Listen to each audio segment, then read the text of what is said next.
ಪರಪ್ಪನ ಅಗ್ರಹಾರ ಸೇರಿದ್ದ ಮಚ್ಚೇಶ್ವರರು release.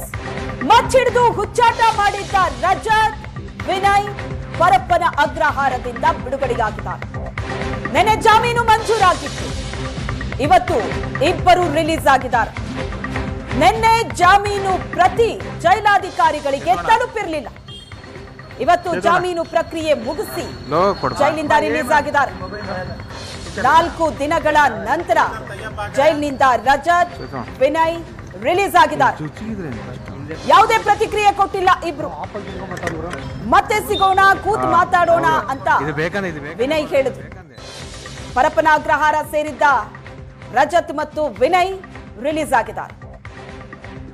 Much ಹಿಡಿದು reels ಮಾಡಿ ಜೈಲು ಸೇರಿದ್ದ ಇಬ್ಬರು ಇವತ್ತು ರಿಲೀಸ್ ಆಗಿದ್ದಾರೆ ಪರಪ್ಪನ ಅಗ್ರಹಾರದಿಂದ. ನಿನ್ನೆ ಜಾಮೀನು ಮಂಜೂರಾಗಿತ್ತು, ಇವತ್ತು ಇಬ್ರು ರಿಲೀಸ್ ಆಗಿದ್ದಾರೆ. ಜಾಮೀನು ಪ್ರಕ್ರಿಯೆ ಮುಗಿಸಿ ಇಬ್ರು ಜೈಲಿನಿಂದ ಹೊರಗಡೆ ಬಂದಿದ್ದಾರೆ. ಯಾವುದೇ ಪ್ರತಿಕ್ರಿಯೆ ಕೊಟ್ಟಿಲ್ಲ ಇಬ್ರು ಕೂಡ. ಮತ್ತೆ ಸಿಗೋಣ, ಕೂತ್ ಮಾತಾಡೋಣ ಅಂತ ವಿನಯ್ ರಿಯಾಕ್ಟ್ ಮಾಡಿದ್ರು. ಏನು ಹೇಳೋಣ ಸರ್, ನಿಮ್ಗೆ ಎಲ್ಲ ಗೊತ್ತಲ್ಲ.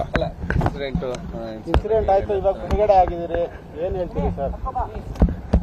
ಮಾತಾಡೋಣ ಸರ್, ಎಲ್ಲರೂ ಸೇರ್ಕೊಂಡು ಒಂದ್ಸಲಿ ಸಿಕ್ಕಿ ಕ್ಲೀನ್ ಆಗಿ ಏನಿದೆ ಎಲ್ಲ ಮಾತಾಡೋಣ. Thank you. ಬಟ್ ಎಲ್ಲರೂ ತುಂಬಾ ಖುಷಿ ಆಯ್ತು, ತುಂಬಾ ಸಪೋರ್ಟ್ ಮಾಡಿದ್ದೀರಾ. Thank you so much. ಮಾತಾಡೋಣ, ಎಲ್ಲ ಸಿಕ್ಬಿಟ್ಟು ಮಾತಾಡೋಣ. ಏನು ಹೇಳೋಣ ಸರ್, ನಿಮ್ಗೆ ಎಲ್ಲ ಗೊತ್ತಲ್ಲ. ಇನ್ಸಿಡೆಂಟ್ ಆಯ್ತು, ಇವಾಗ ಬಿಡುಗಡೆ.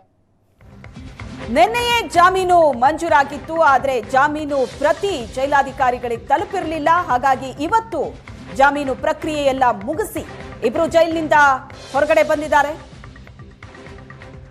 ವಿನಯ್ ಪ್ರತಿಕ್ರಿಯೆ ಕೊಟ್ಟರು. 4 ದಿನಗಳ ನಂತರ ಜೈಲಿನಿಂದ ಇಬ್ರು ರಿಲೀಸ್ ಆಗಿದ್ದಾರೆ. ಮತ್ತೆ ಸಿಗೋಣ, ಕೂತ್ ಮಾತಾಡೋಣ ಅಂತ ರಿಯಾಕ್ಟ್ ಮಾಡಿದ್ದಾರೆ ವಿನಯ್.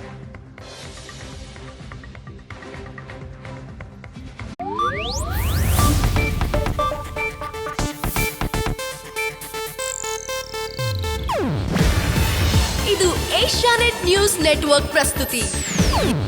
ನೀವು ನೋಡ್ತಿದ್ದೀರಾ ಏಷ್ಯಾನೆಟ್ ಸುವರ್ಣ ನ್ಯೂಸ್.